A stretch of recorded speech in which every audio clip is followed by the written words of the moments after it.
ফারুক সিং এর এলাকা বেহালা। আমি তো এর আগেই বললাম আপনাকে যে বেহালায় কত জলাশয় বুঝিয়ে আজকে বিল্ডিং করা হচ্ছে এবং কি সাংঘাতিক অবস্থা।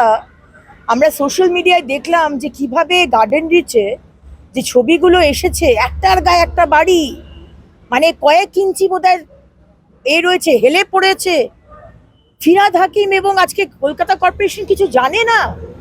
এদেরকে আপনাকে শুধু কিছু কয়েক লক্ষ টাকা পকেটে গুঁজে দিতে হবে, এরা এদের মা বোনকে বেচে দেবে। তো বিল্ডিং করা তো কোনো বিষয়ই নয়। আপনি 40 তলা বিল্ডিং করুন না, এই যে সামনে বিল্ডিংটা আছে আমাদের চৌরঙ্গিতে, সেরকম বিল্ডিং করার পারমিশনও আপনাকে দিয়ে দেবে গার্ডেন রিচে বা যেখানে বলবেন। শুধু আপনাকে একটু ঘুষ দিতে হবে। ঘুষের ওপর, তোলার ওপর এই সরকার চলছে। এদেরকে কিছু বলে, যতদিন না এই সরকার যাচ্ছে বাংলার মানুষ এইভাবেই কুকুর বেড়ালের মতো মরবে।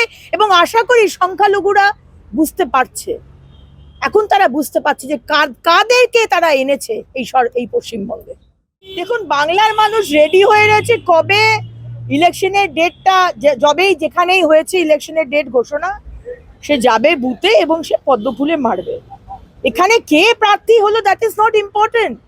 আর একটা জিনিস বুঝবেন যে টিএমসি আর বিজেপি, এদের মধ্যে হচ্ছে ওই ছোটবেলার খরগোশ আর কচ্ছপের যে গল্পটা পড়েছিলাম না আমরা, মুখ্যমন্ত্রী হচ্ছে খরগোশ, লাফিয়ে লাফিয়ে সব করে দিলেন।